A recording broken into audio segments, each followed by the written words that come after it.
Maybe I'm just like weird. Maybe I'm crunchy. This is The Southern Tea with Lindsie Chrisley. I think it's so funny when you get Christmas cards and all of these people write their children's accomplishments on the back. I don't love them. A Southern girl and a boy mom who's trying to navigate life while staying true to her roots. I am a functioning, non-functioning human being right now. Join Lindsie each week as she swears to spill the tea, the whole tea, and nothing but the tea. That is the tea. Here's Lindsie.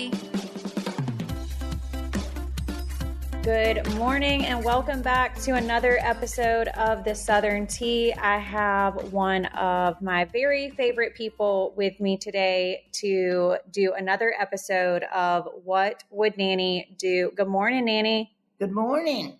Are you excited to be back on The Southern Tea? Always excited to be on Southern Tea with my precious granddaughter. Favorite grandchild? Well, one of them. I have some interview questions I ran across. It was actually, I was looking at school stuff for Jackson, and it was around Grandparents' Day. And I don't know if you remember celebrating Grandparents' Day when we were in school, but it was a big deal. And I thought I should ask you these questions that you were probably asked as a grandparent when I was in school. I should ask you them as an adult.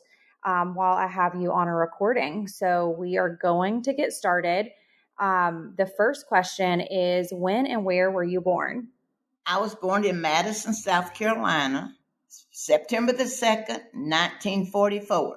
Did you have any brothers and sisters? I had one brother. People wrote into the Southern Tea after your last episode and wanted us to clear up confusion of Frances on Chrisley Knows Best and how it was said that she was your sister. Would you like to clear up that confusion? Well, my mother passed away when I was 4 years old, and my brother was 17 months old. And my dad came back from the war, and he was all messed up. So they didn't do for him like they do today. So my grandparents took me and my little brother, along with their 12 children that they had.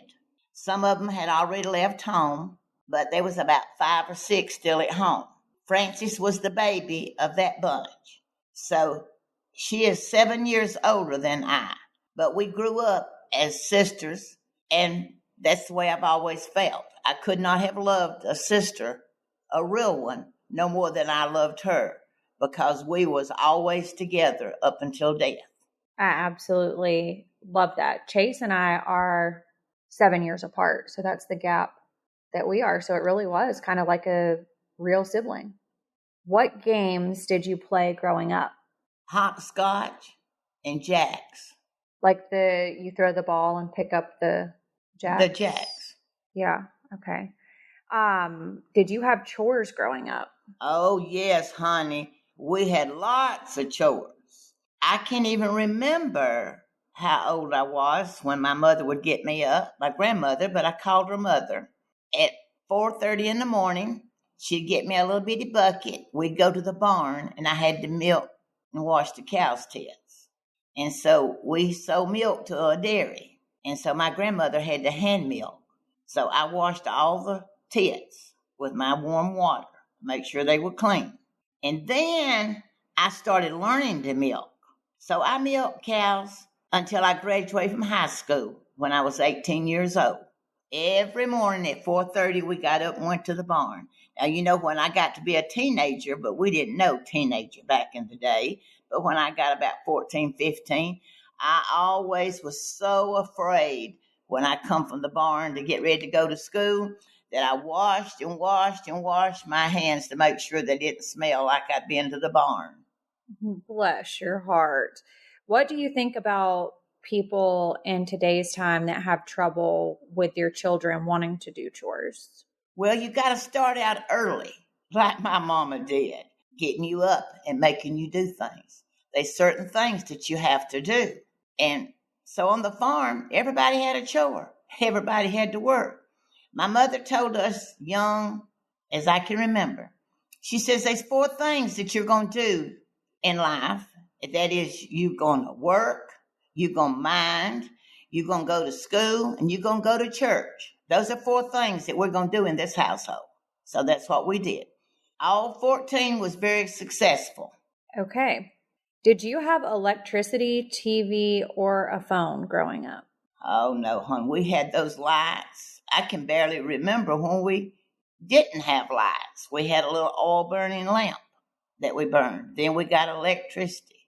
And my mama always said when I got to be like probably 12 years old, I said, Mama, I don't want to go to bed at 8 o'clock. She said, well, that's good. When the fire goes out, then you'll be in the dark, because they worried about that $2 light bill that they're going to have to pay. So we had to go to bed when it got dark. Oh my gosh. So back in the day, y'all lived on a farm. Did y'all have house pets or any kind of animals that were considered like a pet? Oh, yeah, we had little kittens, because we always had barn cats. And they'd have little kittens, and we'd love them, and they'd be on the farm. And we had dogs, but that helped round up the cattle. But my mama never allowed an animal in the house, ever. She said, I love them, but their place is outside. So she always had a place at the barn that she kept the kittens, the cats, and the dogs would have a bed at the barn. So that never stayed at the house and on the porch. Did you play with them growing up? Oh, yes, I love on them all the time. Did you love those animals as much as you love Miley? Well, I don't know that I did, because I've never loved an animal as much as I love Miley.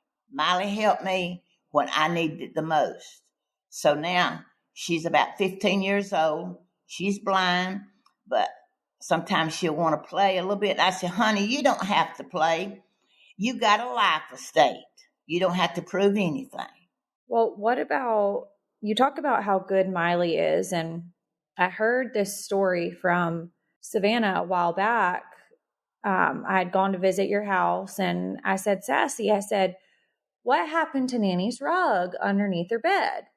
And she said, oh, Dad and I pulled it up because we came in this bedroom and there was piss stains all over this rug. And you claimed that that was just a lie. Well, now listen, she has a mistake sometime, but very rarely.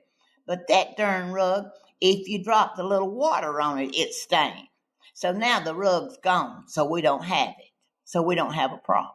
But now I believe that Miley was actually doing that. And I think that you might be the liar and they're not, because you were just walking through my house yesterday and Miley just was dropping turds as you were walking. Well, that's because we've been traveling all day. Always an excuse for the damn dog. Okay. Growing up, did you play any sports? I played basketball from the time I was in the 6th grade till I graduated. I loved it. And my parents, they didn't care for me playing sports. They let you do.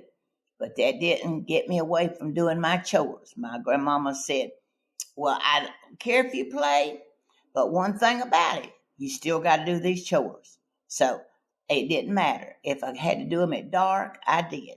And you know what? We didn't have no gas stoves and things to heat with. We had fireplaces. And my chores were to get in the firewood and the stove wood and the kindling to build the fire. And so my grandmama didn't fuss at you, because she was just a lady of few words. But she would come out there when we got to play a little bit before dark. She'd say, you better not let dark catch you. And you know what that meant? Them chores better be done. One night I didn't take in the kindling, and when she got up to build the fire, there wasn't no kindling. So she come and got me up at 4:30. So I had to go out to the wood yard and get the kindling. So I never let that happen again.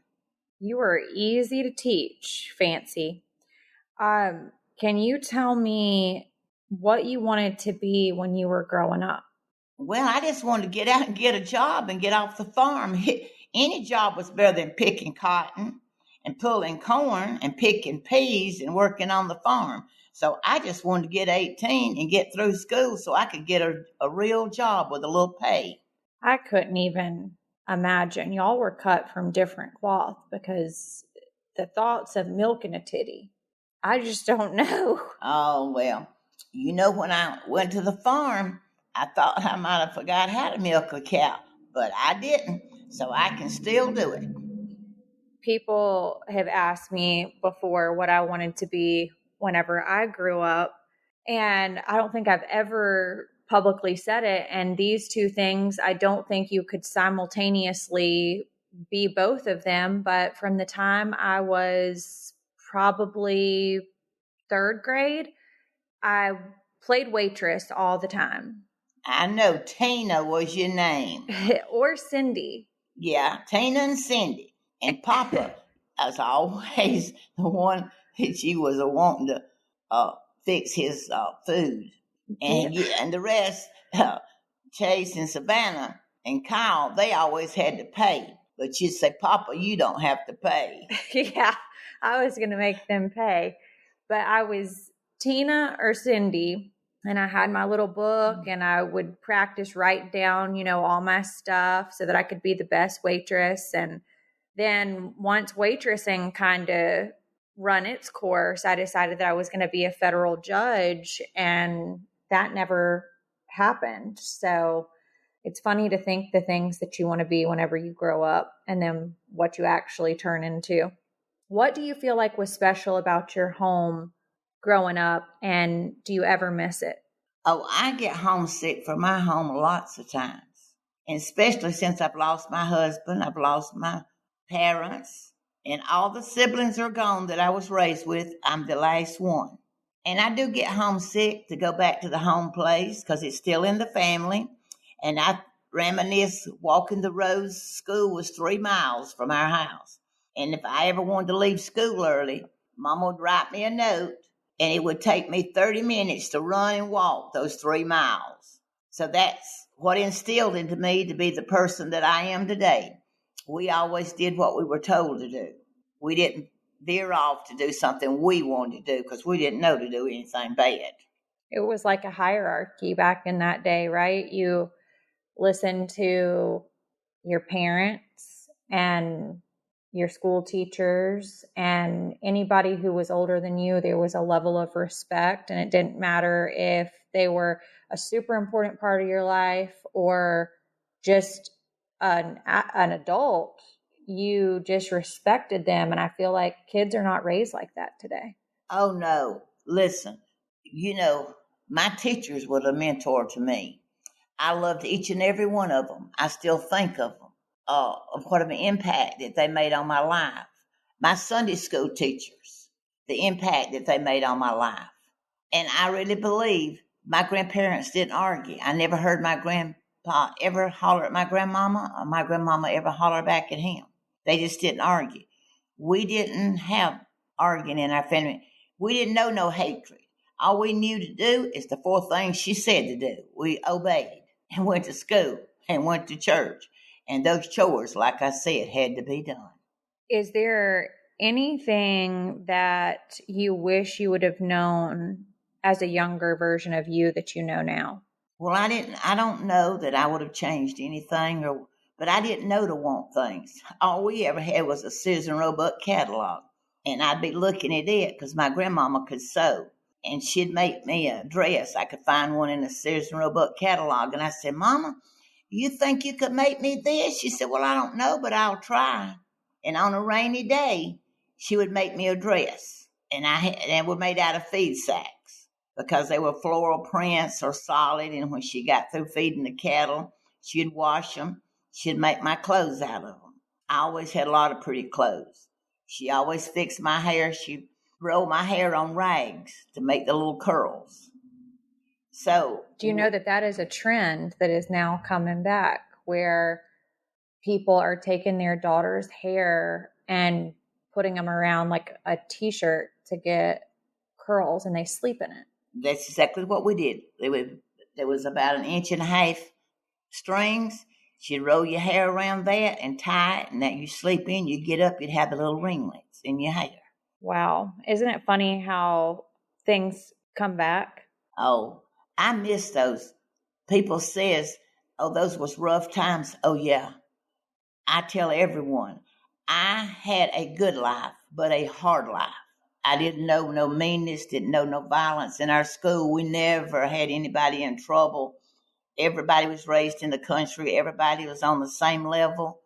We didn't hate on each other. We played sports. We played at recess. We loved each and every one of us. And I think that is gone. I know we worked hard, but I believe we was in the best generations because we didn't do the things that people do today.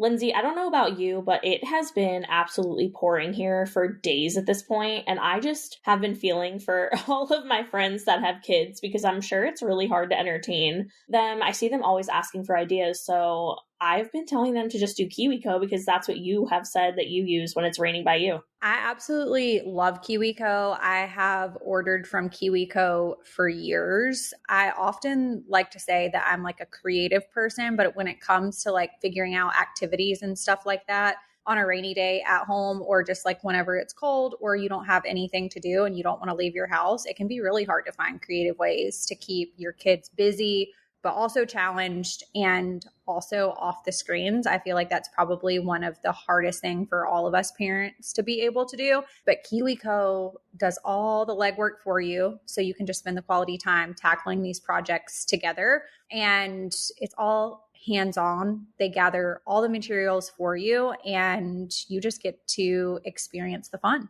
I love KiwiCo and especially giving it as a gift because I know that it's like, I'm not adding work as a gift, right? So it's not like you don't need to go out and buy batteries. Worst. Right. Like you don't have to go out and buy batteries like you do with toys or anything like that. Everything is in the kit. So I have religiously been giving KiwiCo crates as presents now. So I have to say, like, I think I'm a great gift giver because of this. And what I love is that your kids are going to get so excited when something shows up at the door for them. So redefine play with KiwiCo right now. Get 50% off your first month. Crates start at just $14 per month plus free shipping on any crate line at kiwico.com. Promo code Southern Tea. 50% off your first month plus free shipping at kiwico.com. Promo code Southern Tea. kiwico.com. Promo code Southern Tea. Can you tell me briefly about my birth? I was your first grandchild, and my parents weren't married whenever they got pregnant. Can you tell me a little bit about that, what your life was like then and then what it became? Oh, when we knew that you was going to be born, your papa told Todd, said, well, you know, you don't have to marry if you don't want to and you're not in love. But one thing I'm going to tell you, you're going to support the baby.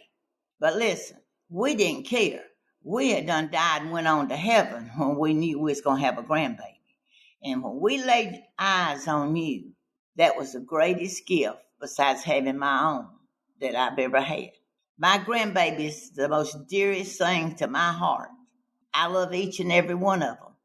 I don't have a special one that I love more, but sometimes one needs me more today than others. But don't mean I love him anymore or she or whichever. Y'all make me so happy that I can't even tell you the rejoicing that I get from each and every one of my grandchildren. And man, we would take your picture to work, we'd show every time Todd and then we'd get a picture made here, we'd go to work showing our little grandbaby. And I was a young grandmama, but I did not mind anything that we ever did for you or any of the rest of them because that was a joy. And I still say it's a joy. Even though it's 79, I still get to play with my grandchildren. And I have two greats that I love. Just to have the phone call. And if you don't call me, I'll give you a day or two. But then I call you back. I don't have to do you, but I do have a couple that I have to say, well, I haven't died yet. Well, Nanny, if you'll forgive me this time, I'll be sure. I said, you know what? I have wiped your ass. I've done everything for you. So I deserve 5 minutes every day. So it better not happen again. So back then, I just think about grandparents today. back then the thing to do was to carry around pictures of your grandchildren in your wallet or in your pocketbook. Always. And I think now with technology, people have them just on their iPhones. Oh, all you got to do, I do that myself now since I told Todd, when you gave me a phone and technology, you played hell. Because I can say, let me show you my grandchildren. Let me show you my great-grandchildren. Man, you can find that in a second. Now, I don't know much about technology. I have to holler for somebody to help me all the time to bail me out. And it's always a grandkid because I don't know. But I can always find them pictures. So I was your first grandchild. They had me. And regularly, Julie, I also refer to her as Mimi because that's what Jackson and Chloe call her. Really only Jackson. Mimi regularly says that Kyle and I got the good out of you. Well, listen, y'all was the first. And you know what? Our life situation was different. That's exactly. Y'all two needed us more than them other 4 rats did. 3 rats did. Yeah. But our parents were in a very different situation. Yeah. And not that I don't love them any less or any more, but the thing about those, Todd was doing better. He had got into better situations with jobs. He was doing his own thing. He was making more money. When he was working in a textile plant and your mama was working at Clemson, they didn't make that much. So we had to babysit. We didn't have to, but we wanted to. And many days, my husband would leave his job 5 minutes early to meet Todd at the gate with you and Kyle, so we could take you home, feed you, bathe you, love you, and take you to the babysitter next morning because he worked the night shift. I feel like Dad and Julie were much more stable, not only in their relationship, but in jobs. And he was a little bit older by the time Julie came around too. So you got to consider. You're more mature. Yeah. So I think that just changes the whole dynamic. Okay, so the listeners have sent in a bunch of questions for you. So we are going to go through as many as we possibly can on today's episode. And the first one is, do you have a bucket list? And if so, what are a few things that you would like to do, see, or experience? I don't have too many things in a bucket that I want to do. I would like to go to Italy, but if I don't get to, I've done a lot in my time, and I don't long for things that I might not get to do. I enjoy being with my family, playing, and especially all my fans that I have. I love them, each and every one.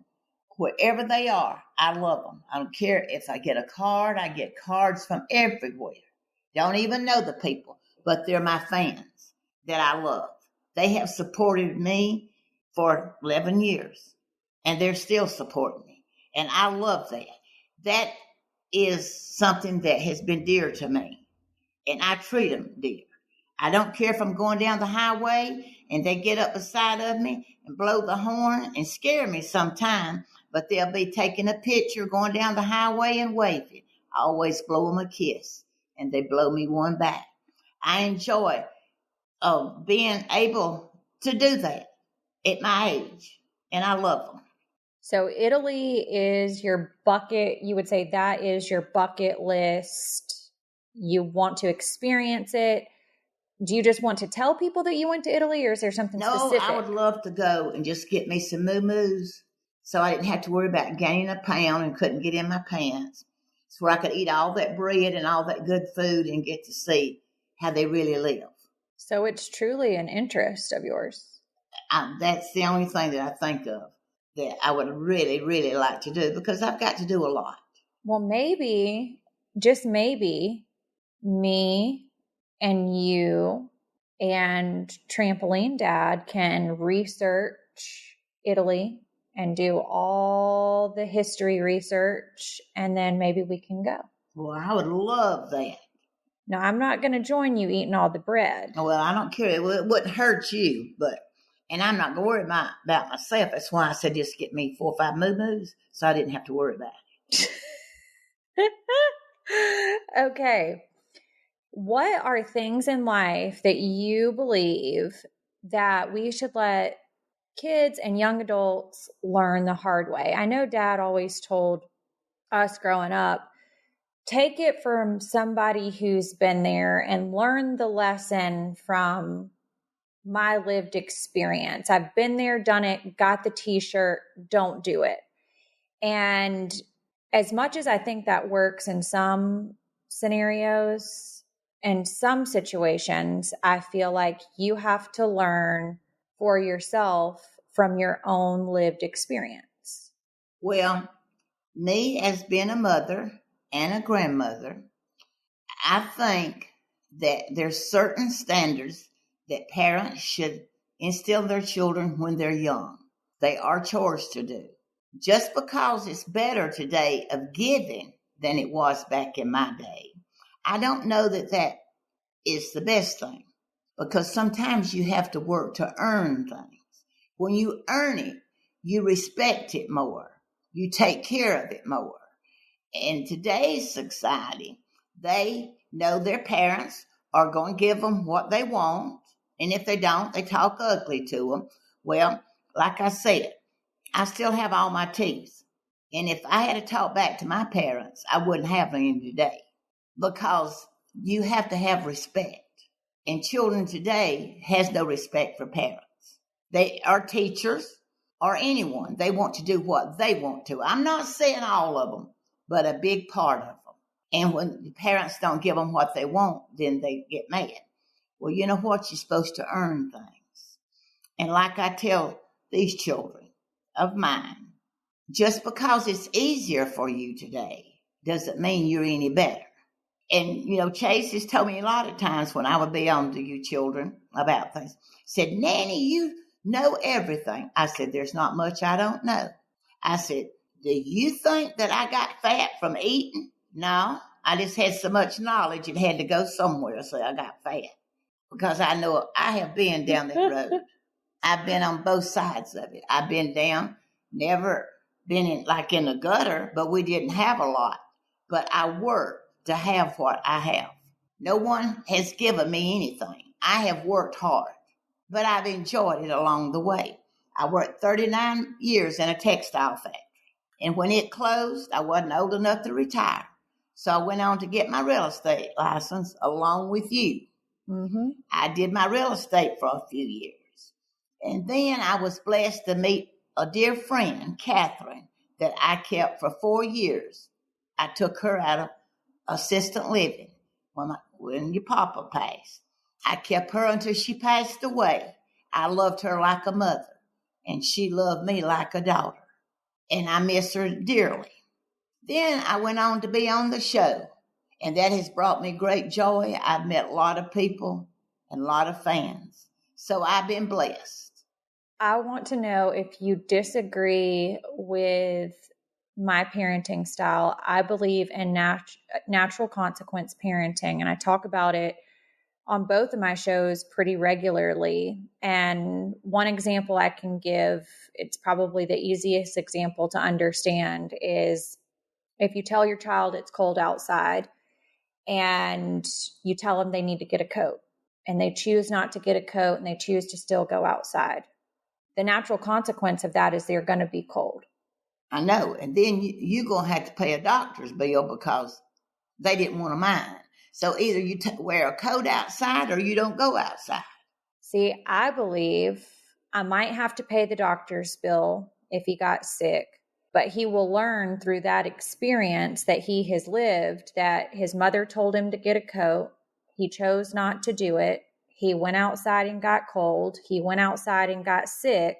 I'm hoping that sense kicks in, and the next time he does it, that he remembers to get a coat without being told. I know, but see, that you kind of on the right track. But you know what? I believe I'm the boss. He's not. So if he wants to go outside, he'll wear the coat or he doesn't go outside. So I say, put your ass on the sofa. Do you think that I give too many choices? Well, now listen, he's 10 years old and he's been a good boy and doesn't get into anything. So I'm not going to say that my parenting is always right and yours is wrong. Just keep on the fiery line and keep doing what you do. I'm John Glover. Emmy Award-winning researcher John Glover, and I'm Marissa Pinson. Critically unacclaimed TV writer Marissa Pinson. Aw. And we're the hosts of the new podcast, On Brand with John and Marissa. Join us every week for an exploration of the world's most interesting and iconic brands, like Walmart. Do they still have the old people who say welcome to Walmart? No, they got rid of them. So you just want more old people in the store? I want every staff member to be over 90. And Heinz. Heinz. I say Heinz. Like I'm a German dictator. And while you learn about these legendary brands, you'll also learn a bit about us. Hey, John, do you still sleep in shoes? There's I would say probably 3 times a year I fall asleep in shoes. You told me the thing that you should never look under a Costco chicken. Well, I don't think you should ever look under a chicken. So tune in every Wednesday for a brand new episode of On Brand with John and Marissa. Available May 24th wherever you get your podcasts. See you there. That kind of leads into the next question. What do you feel like you see parents doing today that is doing their children a disservice potentially for their future? When they want to do something and you say no, and then they keep on and on and on, and you say, okay, I'm going to let you. Well, you're giving in to them. So don't do that.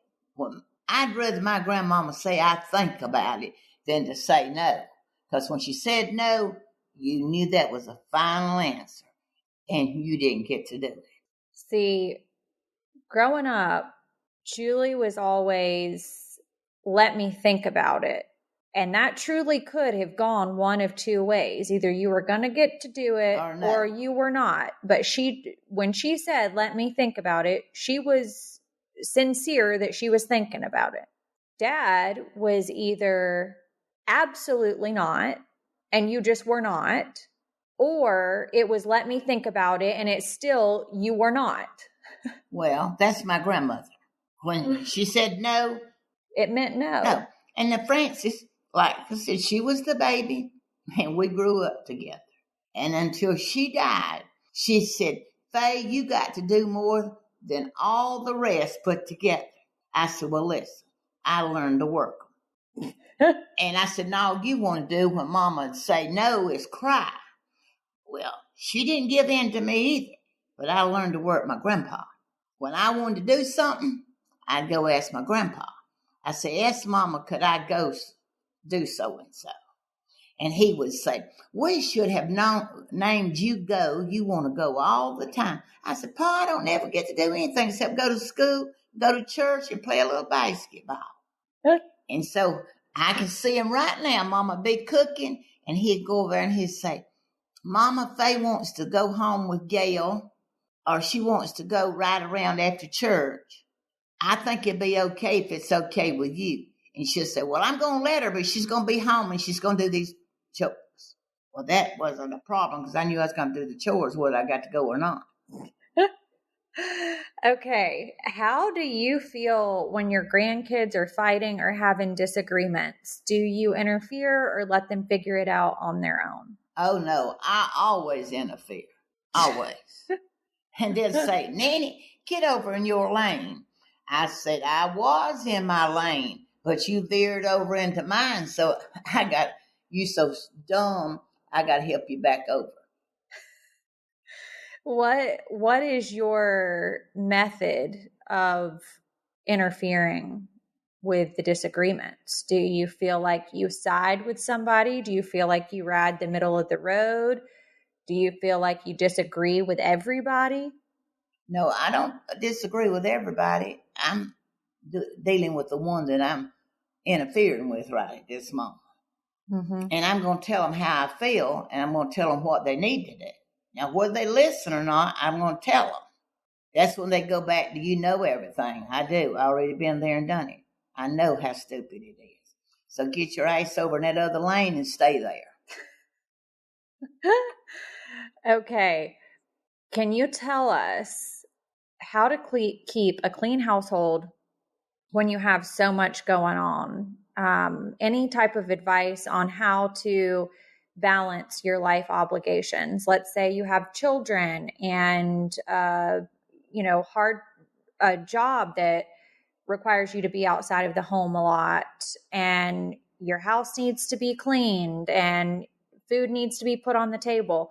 How do you balance all of that? Well, now I'm experienced on that. Like I said, I worked 39 years in a textile plant. I never worked 40 hours. I always worked 60 hours every week. And my 2 children and the one that I raised, Stephanie, they will tell you no matter how many hours that my mama worked, she always had a meal on the table. You remember growing up, we always sat down at the table and we ate. I did not have to go say, Jean, what do you want to eat? Todd, what do you want? Randy, what do you want? Steph, what do you want? I cooked what I had or what I went to the grocery store and bought. I didn't ask them. We went to sit down at the table and we ate. And while you're cooking a meal, you could be doing laundry. Always teach your children and your husband or your wife, there's a place for everything. At my age, you come to my house, everything is put up. I have a place for everything. Do not put off tomorrow what you can do today. There's certain days, like on the weekends, we mopped. My husband did the cars, cut the grass. I did the laundry. I did laundry every day. And when I get up, get in the shower, to go to work, I always had some laundry going. I always folded it up. I cannot stand to go in a laundry room and it be piled up. That's something I don't do today. I didn't do it when I was raising my children. And I didn't have nobody to help. We did it in our own household. And when Todd and Randy and Steph got big enough, they had chores. And I divided it up. One week, one did this. The next week, the other one did that. Then I switched. And little Steph started dusting and pledging when she was about 6 or 7 years old. She did it every day. So if she missed the place today, she got it tomorrow. So she's a good little housekeeper today. And I don't have, my 2 children can take care of themselves. They can cook, they can clean. So I have I'm going to call him a little friend. And he told me over the weekend, he said, that washing machine and dryer is always going. Probably in a year, you wash more clothes than most people wash in 5 years. And I think it was a learned trait. My dad always did it. Julie always did it. You've always done it. That if it's dirty, you wash and it doesn't lay on the floor. Correct. Always says when you got 5 people in a household, there's at least a load or 2 of clothes every day because you got towels, washcloths, underwear, your clothes you wore, your dark clothes. That just tears my heart out to see people go in the laundry room and just pick up some and throw in the washing machine or put 3 loads in one that's not going to wash. So I don't do things like that. And I stay on my grandchildren. But all my grandchildren, they know how to wash. And they know how to clean. Now, some don't want to do it as much as I do. But that's okay. Sometimes they have other things to do. Okay, we got to have an honest moment. Who's the worst and who's the best at keeping house? Well, this doesn't mean that the worst is a bad person or the best is a good person. It's just who is, in your opinion, who is the worst at keeping house and who's the best at keeping house? Well, you have everything in place. Savannah, Chase, he always says, Nanny, I just pay you to do mine when he's out on his own. But that's why he likes to live with me. That's why Kyle liked to live with me, because I kept everything going. And when I moved to Nashville, Sassy had her own apartment. But when I moved to Nashville, she kept that apartment, but she lived with me. She said, Nanny, I just love You iron my T-shirts. You have my bed. Oh, my bed's so good. Said you iron those pillowcases and fix my bed. Oh, I love it. Well, now she is a good housekeeper and a great cook, but sometimes she doesn't like to keep her laundry up. But other than that, she's great. Every time I've ever been around, it's always spotless. And every one of my kids are good housekeepers. But sometimes Sassy's busy. She's got something going on, so she'll leave her laundry. She don't always have it done up. But now listen, she's a great cook, and she's always doing something. So if I go and there's a load of clothes in that laundry room, I put it in for her. I do it with joy because I know that she is running tight on time. And if I live near you too, I would run in and do something if it needed to be done. Because I always say you can always lend a helping hand. That's why God's gave me the strength, the will to do whatever I want to. I can go where I want to. I still have my mind. I can do whatever. So I got to stay focused. So if one of my grandbabies need me to do something, then I'm going to do it. And that's what I tell Chase. He'll say, Nanny, I'll just pay you to do mine. Sassy is the best cook. She got all the genes in the cooking area. Oh, gosh, she is a great cook. She can fix something pretty. I mean, she can cook, and she makes it pretty. And it always tastes the best. She's a great cook. Tonight, I am going to make me and my little friend some blackened salmon. I've got this really good, the little Yukon Gold potatoes, the little small ones. I wash those really good, and I cut them like in half, and then I cut them in half again. So they're kind of like in quarters. Mm-hmm. And then I put a ranch seasoning pack. I put them like in a mixing bowl. And I put a ranch seasoning pack and a little olive oil on them and mix them up.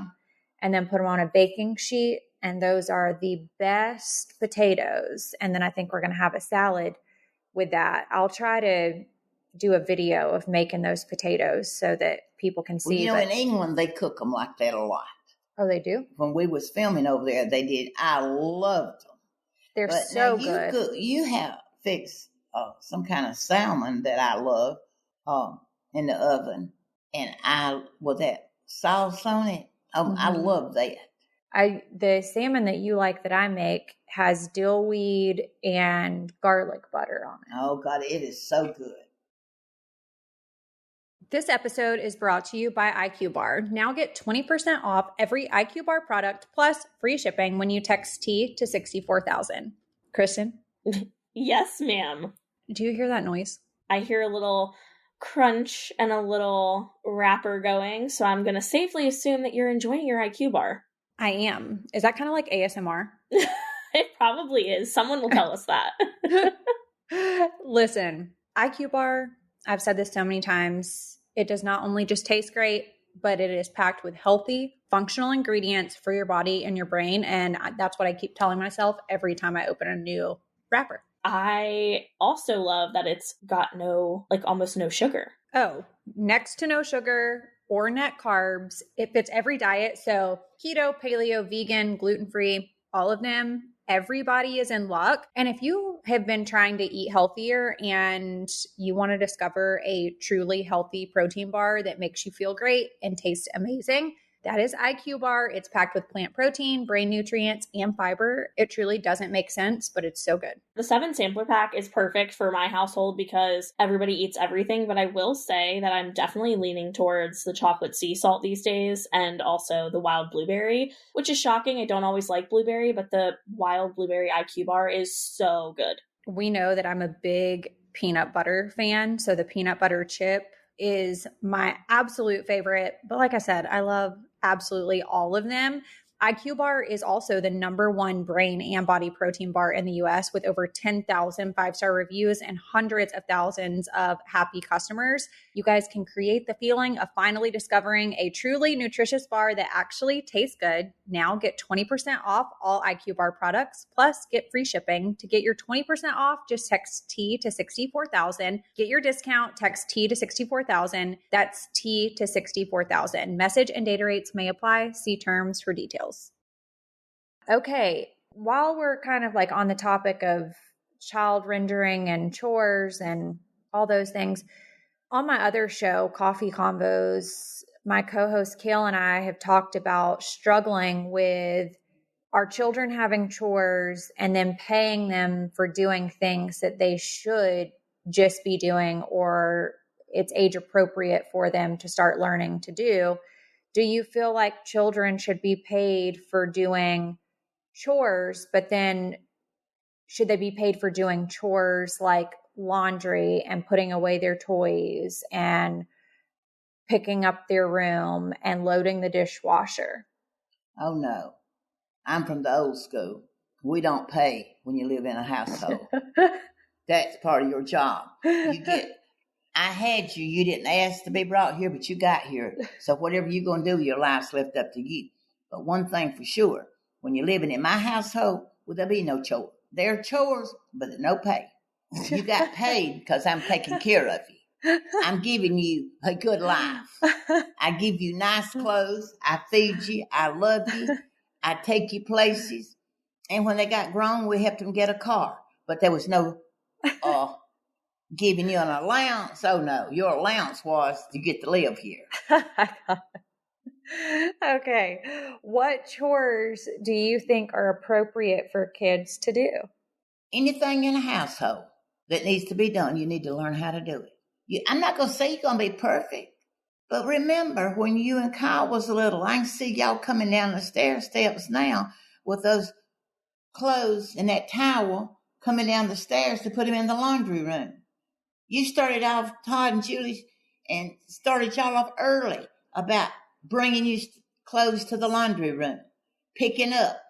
Oh, Todd Chrisley was on a warpath. If he found dirty clothes laying in the floor, that was like an act of war. Yes. Dirty clothes laying in the floor. We would regularly be threatened that we were going to have to pay the utility bills if we ran water for too long, if we left lights on that shouldn't be on, clothes in the middle of the floor, beds not made. And taking something to eat to the room, he would kill for that. I did too, because I say eat at the table if you want to eat. The bedroom, the living room is not the place to eat. The kitchen's the place to eat, unless it's some popcorn. Now, I'll let you buy on some popcorn. I've said regularly on past episodes that, getting back into the dating game, when I was dating somebody, the rules and the lifestyle were just very different. And my therapist was like, why, we need to identify why these things bother you so much. And I said, simply because I was raised that tables are made for eating, beds are made for sleeping, sofas are made for relaxing, and don't get it confused. Yeah, that's the way I raised mine, and it went on to their children. That's exactly right. What is the best advice that you have for dealing with teenagers with attitudes? How do you get them to feel comfortable enough to come to you and be honest about things? Well, I don't know. See, I never let mine get to be a teenager. I confronted when they were young. So that's just kind of the way we were. Now, I'm going to go back to raising Todd and Randy and Steph. Todd, if we gave him a deadline, he was always home. Very rarely. We didn't have cell phones, but he'd find a phone to call you and say, Mom, because I always answer the phone, I'm going to be 10 minutes late. Now, Randy, when he got to be in high school, a senior especially, or afterwards when he thought he was grown at 18 and still lived at home, I still couldn't sleep when he wasn't home. So I'd sit on the porch and wait until every car went by was going to turn up our street. But he turned out to raise 2 great children. But he was my thorn in the side. Todd wasn't. Todd never got into anything. Not that he always obeyed by every rule, but he went kind of by the rules. Randy kind of wanted to veer over, and now he says he wished he had listened too. Yeah, things might be hindsight's 2020. It's funny because I feel like my dad, he didn't have any problems out of me when it came to curfew or talking back. You didn't do that. I just did what I was supposed to do because I knew that was the easier path. I feel like Kyle definitely didn't do that same thing. He went the opposite direction, which probably he would say today if asked. Hindsight's 2020. Wish I would have done it different. Yeah, he has said that too. But look how great he's doing now. Look at Randy. Never gotten no real trouble. He's lived a good life. He's had his issues with his cancer and stuff, but, he's good. Raised 2 great kids. So, sometimes your way's not always the right way. That's right. Savannah, I feel like she was pretty good. I mean, I wouldn't say that she was the rule follower that I was. No, but she was always pretty good. Pretty good. Chase was sort of like Kyle, wanted to find the odds. But you remember when he got 18, he thought he could do what he wanted to on his birthday. and Todd always made him be home at 11:30. Yeah. And sometime he might let him stay out of his something until 12. So on his birthday, he thought he was the boss. Okay. About 2:00 in the morning, he rang the doorbell. And your daddy answered, and he said, "You gonna let me in?" He said, "The time is 12:00. You wasn't past. here, so go back to where you was at 12." And Grayson, I feel like he's pretty good. I mean, he's got the laundry problem too. No, he's got a real problem with the laundry. That's why Sassy can't keep the laundry up. That's why Judy couldn't ever keep the laundry up. It's him. He has got a problem. But he's a good kid. Yes. When you tell him he has to be home, now I'm not going to say he's going to do it tonight, but he has so far. And if you call him, if he's got to be home at 9:30, that's when he's told to be home. If it's 5:25 after, and I call to see where he's at, he's Nanny, turning the corner of the street. I'm on the street. I'll be there in a minute. He'll open that garage door and back in the house. He's good. He doesn't talk back to you. He's not mean in a situation like that.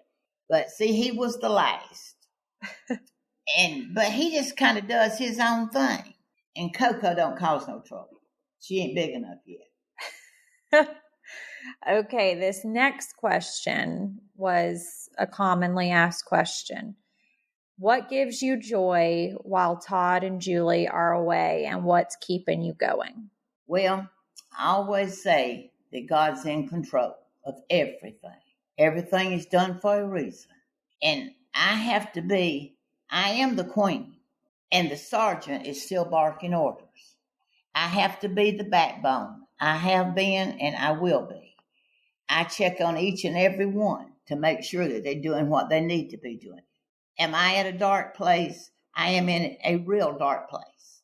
But I know they're going to be light at the end of the tunnel. And we're going to come out bigger and better because what they were accused of is wrong. And you know what? When Daniel was in the lion's den, he never worried about the lions. He always stayed focused. And you see what happened to him. And that's what's going to happen to them. And I believe it within my heart. And I'm here to make sure that my grown grandchildren and them 2 little great have the love that they need and the guidance that they need. Now, I don't have to worry about Gray because not Gray, Jackson, because he's got his own mom and dad that's done a great job. Coco, she just does her own thing. She's good in school. She minds. She doesn't know any difference to do anything bad.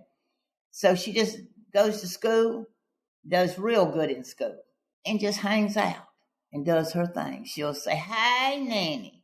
She called me last night at 10:30. And I said, what in the world are you doing up at this time? She said, well, I'm fixing to take a bath, and I just wanted to check on you. I said, I'm good. Good night. And you better get in the bed. Because she goes to bed at 8 o'clock every night during school. Well, she's much better at Jackson than that because he likes to push the limits. I'll say we need to start getting ready for bed at 8:30, and your eyes better be in the back of your head by 9 o'clock. He says, but Mom, what about just 9?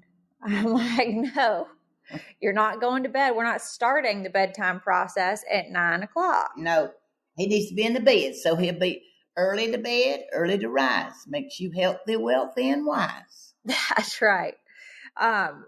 Okay, what is the best financial advice that you could give to people? Work, save your money. Just because you want it don't mean you need it.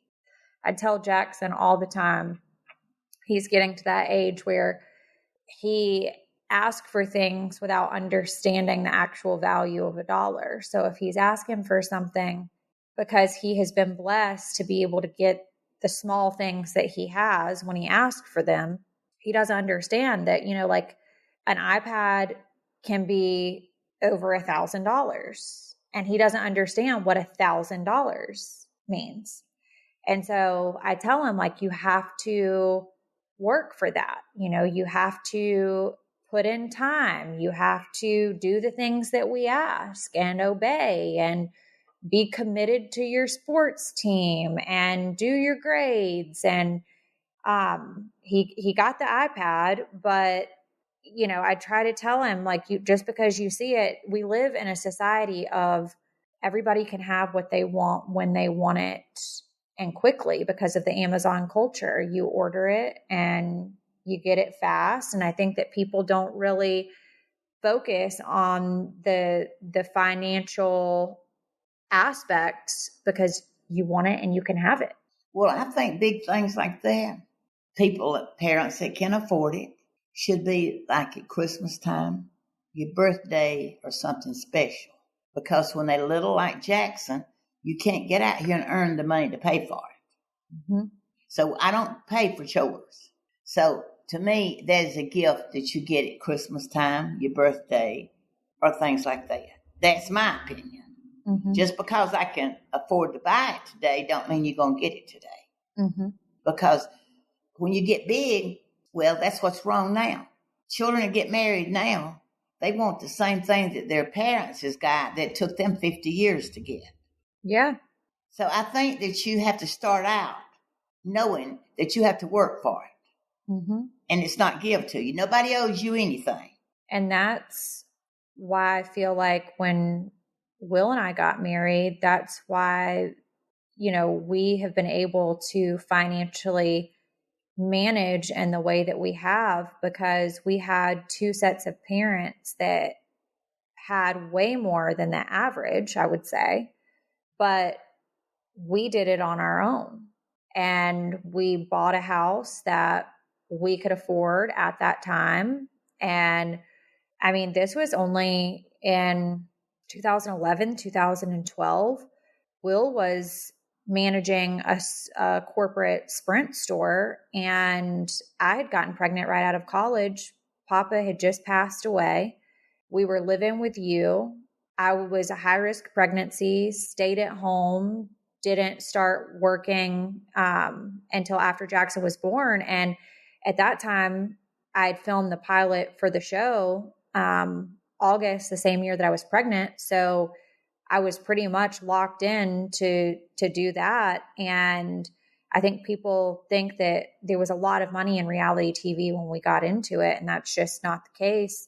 Will was making very little money, and there was a lot of times that we would have $20 in a bank account before he got paid on the next Friday.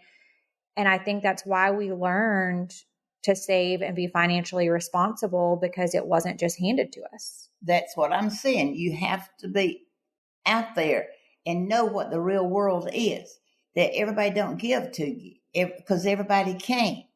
And you have to work for it, learn to save for what you want. Like when we were having ours, we didn't make nothing much. We had to save. My husband and I would put us $5 in an envelope. That would be for the holidays and the vacations. That's what we did. It's how we bought Christmas presents. We didn't put a name on a tree and think somebody's going to buy our kids something for Christmas.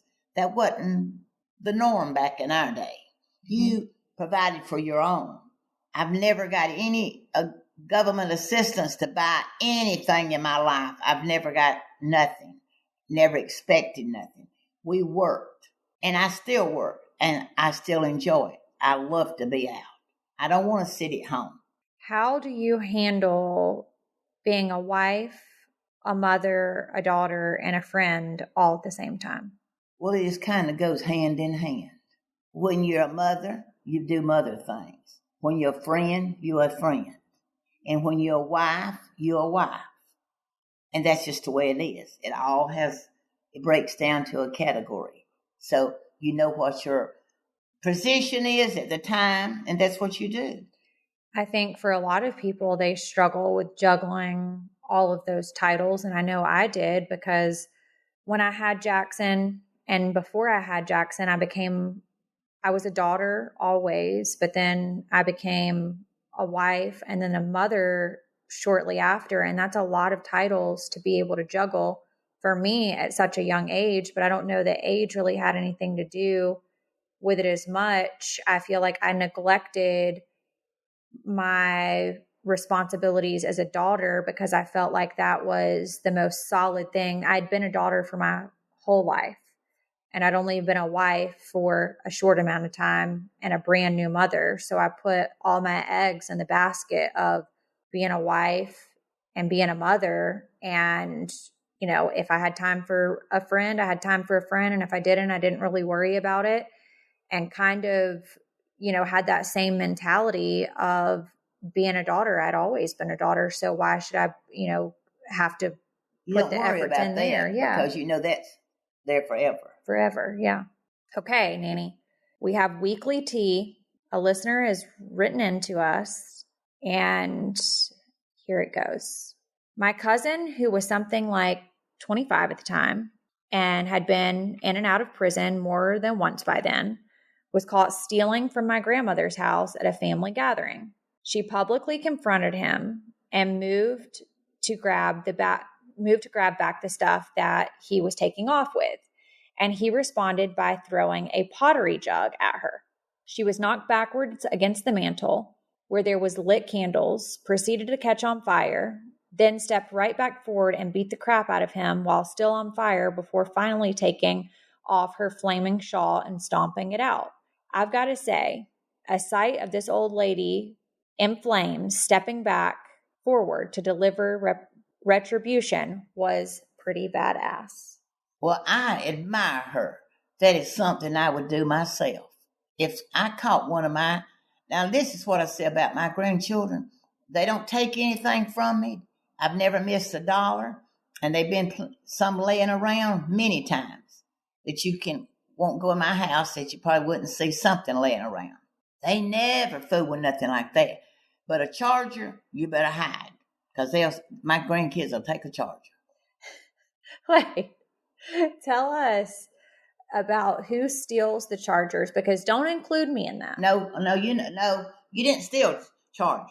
But Grayson and Chase, you better hide the chargers because they can't keep up with them. I don't know what they do with them, but you better hide one, because when you get ready for one, if they've been there, you don't have a charger. And I called Chase not long ago. I said, "Where you at?" He said, "I'm on my way to Atlanta." I said, "The police hadn't stopped you yet?" He said, "Why? What would they be stopping me for?" I said, "I took a warrant out for you for stealing my charger." He said, "Nanny, I didn't steal your charger." I said, "Yeah, it's gone." But I accused him, but I found my charger where I'd stuck it under a cushion. But I had to tell him I was sorry because I couldn't find it real quick, and I knowed he had been there. Oh, I think they steal chargers from everybody, honestly, because Dad has all those little charge-in boxes. Oh, yeah, he gave me some. And he went so far as to having his initials etched permanently into I know. those He chargers. did mine too. He gave me 2, but I don't have any of them now. But what did he think that the etching the initials in the chargers, was it going to prevent them from stealing the charger? Because they knew who they were stealing from when they stole the charger without it being a charging box. Oh, well, that didn't matter. The name on it, initial, didn't mean a thing because they needed that charger, so they took it. It says on that little portable charge box, the property of Todd Chris TLC. Todd MTC. Yeah. That don't mean anything, a charger. They don't steal nothing else but a charger. I've got this one thing that I ran across on the internet that resonated with me, and I hope that it will resonate with some of you guys that are listening as well. And it says, healing taught me that honesty won't ruin a real thing. Speaking on your feelings won't lose you anything worth having. Setting boundaries won't scare off proper people, and authenticity won't cost you genuine relationships. Remember that the next time you feel like shit because someone pulled away from you for respecting yourself, sharing your feelings, setting a boundary, and or holding them accountable. And on that note, if you guys have not followed us on At the Southern Tea Podcast on Instagram, please make sure you follow us there. If you have not subscribed to the show, you can do that from any podcast app, wherever you get your podcast, and always first at Podcast One. Hope you guys have a great week, and we'll talk to you soon.